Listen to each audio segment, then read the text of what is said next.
Oi pessoal, eu estou em Grétio. Já contei para vocês em outro momento sobre o presépio de Grétio, mas hoje eu gostaria de fazer algo bem diferente, usando sempre a mesma história, pois a construção do presépio, realizada com entusiasmo e amor por Francisco, sempre volta à nossa mente neste período em que comemoramos a vinda do Cristo entre nós. No livro O Sol Nasce em Assis, de Éloi Leclerc, ele faz uma análise profunda sobre o presépio e eu achei que seria muito bom compartilhar as reflexões dele com vocês.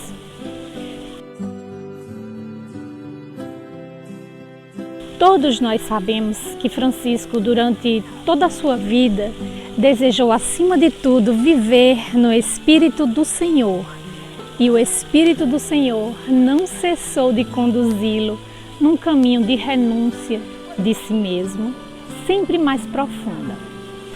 Mas este despojamento íntimo, longe de ser um empobrecimento de sua verdadeira personalidade, abria nele um espaço cada vez maior de acolhimento, crescia nele uma capacidade de comunhão e de fraternidade.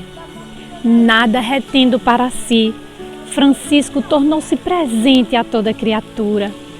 No espírito de doçura, ele nascia ao mesmo tempo para Deus, para o mundo e para si mesmo. E é mergulhado nesta reflexão que Éloi vai caminhar para analisar a construção do presépio, que foi mais do que um simples episódio na vida de Francisco. O Natal que ele celebrou 3 anos antes da sua morte, entre as pessoas simples da montanha, foi uma experiência mística, um novo nascimento.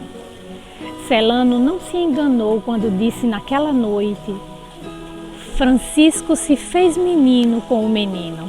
Naquele momento, o Espírito do Senhor renovava nele seu advento de doçura no auge do rude inverno da natureza e dos homens. Estamos no fim do ano de 1223.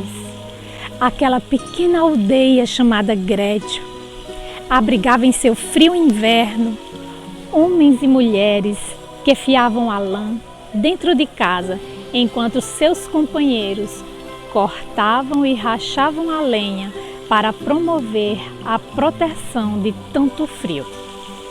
Todos eles sonhavam ao contemplar o silêncio, esperavam assim o retorno de dias melhores. Não somente o retorno do sol primaveril, mas também sonhavam com o sopro de inocência e de ternura através do calor humano e da recíproca amizade. Mas em Grétio não há ninguém para falar ao coração dos pobres. De manhã não se vê ninguém vindo sobre a neve intacta, e de noite muito menos. É imensa a solidão do inverno. Entretanto, os habitantes de Grétio não ignoram que por todos os cantos do país se fala muito de um homem chamado Francisco, ou o pobre de Assis. Sua reputação de santidade é grande. Ele renunciou à riqueza, às honras, ao poder, à violência. Fez-se pobre por amor de Cristo e para ser o irmão de todos. E eis que próprio naquele mês de dezembro, em 1223, Frei Francisco desejou ardentemente lembrar o menino que nasceu em Belém, mas dessa vez, vendo este menino com os próprios olhos, na sua manjedoura, em cima da palha, entre o boi e o burro. Naquele tempo, ainda não existia o presépio de Natal, muito menos os presépios vivos, como Francisco planejava fazer. A original ideia tinha surgido no coração de Francisco como uma chama de amor.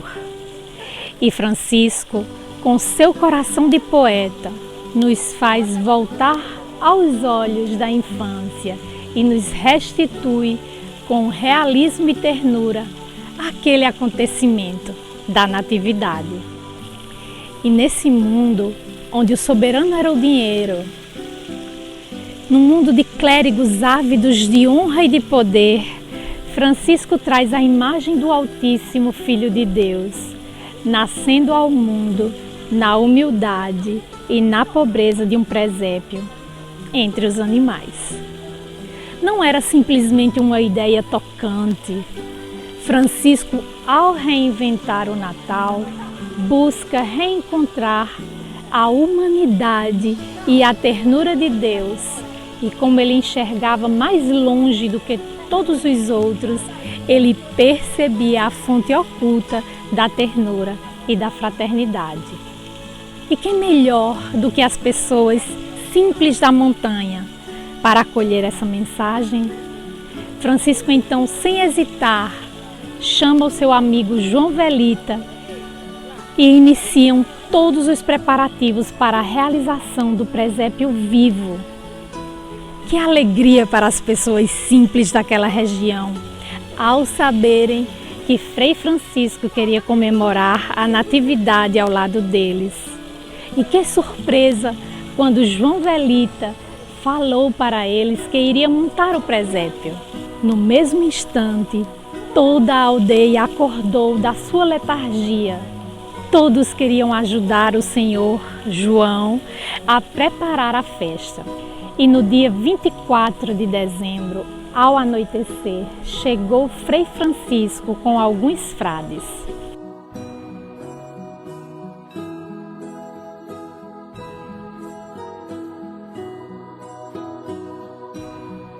Os moradores de Grétio e das redondezas acorrem em massa, com tochas e lanternas nos bosques, ressoam seus cantos. É uma noite extraordinária, toda iluminada com centenas de luzes que enchem a gruta e tudo em redor dela. E Francisco passa a vigília em pé diante do presépio, comovido, em êxtase. Mas o que via então o poverello naquela noite de Natal? Eloá nos diz que ele contemplava o mistério do Natal em sua profundidade. Ele via toda a criação com Deus num mistério profundo. Queria tudo que existia, tudo que vivia, juntos para aquele instante único, para aquela comunhão com a vida divina do menino. E o caminho daquela comunhão e fraternidade era a humildade do presépio. Aquela humildade original que nos aproxima das mais humildes criaturas. Aquela proximidade e doçura que nos fazem reintegrar o vasto círculo da criação. Pois no momento do nascimento do menino, toda a criação, com todas as suas criaturas mais humildes, tinha se tornado o berço divino. Só poderia então se aproximar do menino e encontrá-lo quem entrasse no presépio, ou seja, quem se fizesse a si mesmo bem próximo das criaturas mais humildes. Francisco, assim, queria que naquele dia todos os pobres e esfomeados fossem saciados pelos ricos e que se concedesse uma ração maior e mais feno para os bois e burros, sem esquecer também dos passarinhos. Toda essa ternura transbordava do coração de Francisco, enquanto contemplava extasiado a manjedoura. Mas Eloá, como bom estudioso dos símbolos, como constatamos no nosso estudo sobre o Cântico das Criaturas, não deixa de enxergar e analisar a simbologia desta construção do presépio. Ele diz que o presépio é a expressão sensível de uma aproximação interna de Deus por caminhos de humildade e de reconciliação. Enfim, por caminhos de encarnação.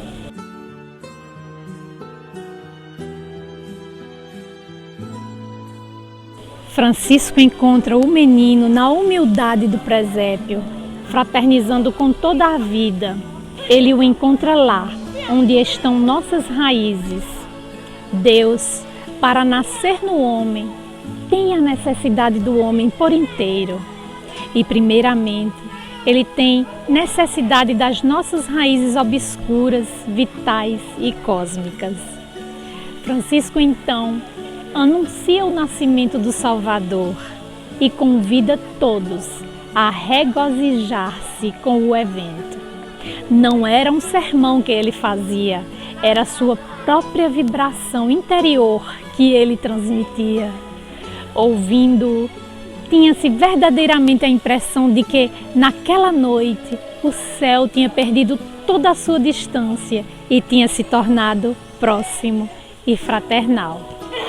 E Francisco traz assim paz na terra, a mesma paz que ele anunciou aos cruzados e ao sultão. Foi nessa pequena aldeia que ela nasceu, que ela floresceu, naquela noite de Natal. Não era necessário correr para o país de Jesus para encontrá-la.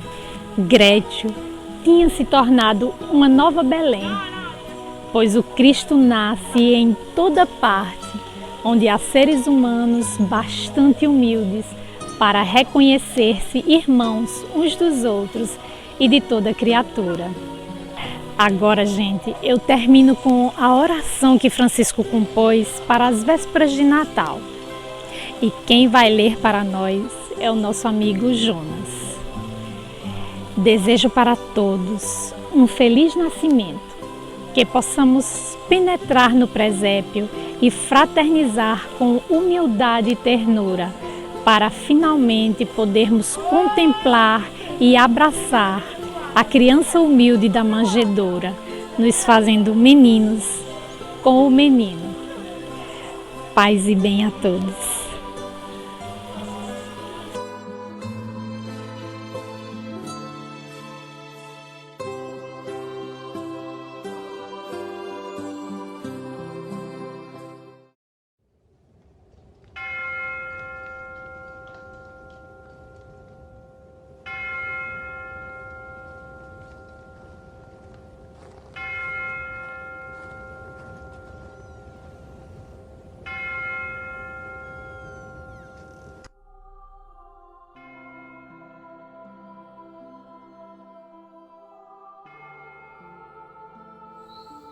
Naquele dia, Deus Nosso Senhor concedeu a sua graça e de noite ressoou o seu louvor. Este é o dia que o Senhor fez. Alegres, exultemos por ele, pois foi-nos dado um menino amável e santíssimo, nascido por nós, à beira do caminho e deitado numa manjedoura, porque não havia lugar na estalagem. Glória a Deus nas alturas e paz na terra aos homens de boa vontade. Alegrem-se os céus, rejubile a terra, ressoe o mar com tudo que contém.